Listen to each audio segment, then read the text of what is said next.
ہارون الرشید نے ملکہ زبیدہ سے خواہش کا اظہار کیا کہ میں آپ سے نکاح کرنا چاہتا ہوں، تو اس نے کہا میرا حق مہر ادا کر لو گے؟ تو اس نے کہا میں بادشاہ وقت ہوں، میرے لیے کیا مشکل ہے، بولو کتنا حق مہر ہوگا؟ تو ملکہ زبیدہ نے کہا کہ یہاں بغداد سے نہر کھدوائیں گے اور میدان عرفات تک پہنچے گی تاکہ حجاج کو پانی کی سہولت مل سکے۔ اس زمانے میں یہ چھوٹا کام نہیں تھا، بہت بڑا کام تھا، ایک ملک سے دوسرے ملک میں نہر لے کے جانا، پھر سنگلاخ پہاڑی علاقے۔ اس نے کہا مجھے منظور ہے۔ نہر کھدنے لگی، جب نہر مکمل ہو گئی اور سارے اخراجات کا حساب ملکہ زبیدہ کے ہاتھ میں جب دیا تو ادھر دجلہ سے پانی چھوڑ دیا گیا تھا، تو اس نے وہ سارے کاغذات یوں پھاڑ کر کے پانی میں پھینکتے ہوئے کہا ترکنا الحساب الی یوم الحساب، ہم نے اس حساب کو یوم حساب پہ چھوڑ دیا۔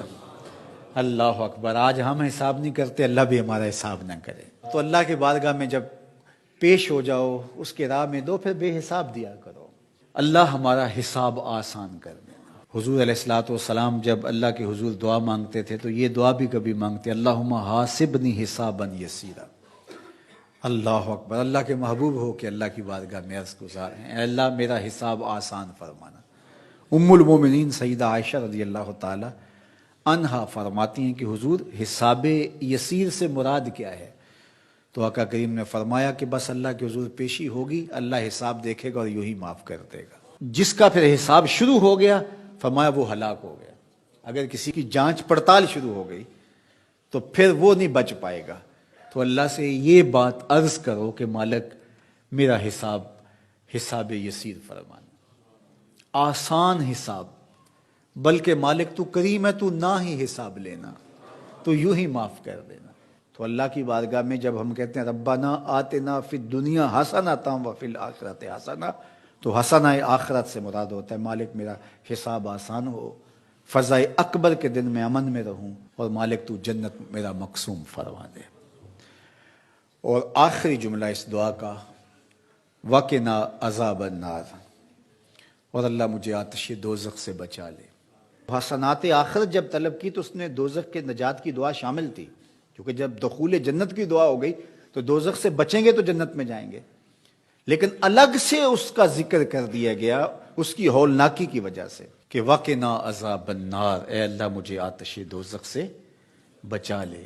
اللہ اکبر! حضور نے ایک دن جبریل امین سے پوچھا مجھے جہنم کے عذابوں کا ذکر سناؤ، تو جبریل امین نے کہا حضور اخف العذاب، سب سے ہلکا عذاب جو جہنم میں جہنمی کو دیا جائے گا وہ یہ ہوگا کہ اس کے پاؤں میں آگ کے جوتے رکھے جائیں گے۔ ویسے تو آگ میں ڈوبے ہوئے ہوں گے، آگ کے کنویں میں پھینک دیے جائیں گے، آگ کے پہاڑ ہیں، ایسی وادیاں ہیں جن سے جہنم بھی ایک دن میں 700 مرتبہ پناہ مانگتی ہے، لیکن سب سے ہلکا عذاب، اخف العذاب، سب سے خفیف ترین عذاب جو جہنمی کو جہنم میں دیا جائے گا، اس کے پاؤں میں آگ کے جوتے رکھے جائیں گے، باقی اس کا آگ میں بدن نہیں ہوگا، یہ سب سے ہلکا عذاب ہوگا۔ لیکن یغلی منہما دماغہ، ان آگ کے جوتوں کی شدت اور حدت اور گرمی اور حرارت اتنی ہوگی کہ اس سے دماغ پگھل کے ناک اور منہ کے راستے سے باہر آنا شروع ہو جائے گا۔ یہ سب سے ہلکے عذاب کی کیفیت ہے، جو سخت عذاب ہیں الیاذ باللہ۔ تو اس لیے آتش دوزخ سے پناہ مانگو کہ اللہ مجھے آتش دوزخ سے بچانا۔ اس دنیا کی آگ سے فرمایا 70 گنا زیادہ تیز ہے وہ آتش دوزخ، اور وہ بدن کے ساتھ چپک جائے، یہ تو صرف جلاتی اور خشک کرتی ہے، وہ آگ بدن کے ساتھ جسموں کے ساتھ چپک بھی جاتی ہے اور جدا نہیں ہو پاتی، تارکول کے جیسا لوک چپک جاتی ہے، اس طرح وہ آگ چپک جائے گی بدنوں کے ساتھ الیاذ باللہ۔ اس کا ایک انگارہ اگر پہاڑ پہ رکھ دی جائے، دنیا کے پہاڑوں پہ، تو پہاڑ پگھل جائیں۔ یہ ہے اس آگ کی شدت اور اس آگ کی حدت۔ جہنمی کو اگر جہنم سے نکال کر اس دنیا کی آگ میں ڈالا جائے تو اس کو نیند آ جائے، وہ آگ اتنی سخت ہو۔ 70,000 زنجیروں میں جہنم کو ڈال کر کے جب میدان حشر میں لایا جائے گا تو ایک لمبی سی گردن دی جائے گی جہنم کو، لوگوں کے سروں کے اوپر گھوم رہی ہوگی، اور وہ کچھ بد اعمال کرنے والوں کو جہنم ڈھونڈ رہی ہوگی، اور پھر جب بھی مخصوص کچھ جرائم ہیں ان جرموں کا کرنے والا اسے نظر آئے گا تو وہ گردن وہاں سے دبوچ کے اس کو اپنے اندر پھینک لے گی، اور جب وہ انسانوں کے سروں پہ گھوم رہی ہوگی تو بدن تھر تھر کانپ رہے ہوں گے، کلیجے دہل رہے ہوں گے، کیا ہولناکی کا منظر ہوگا۔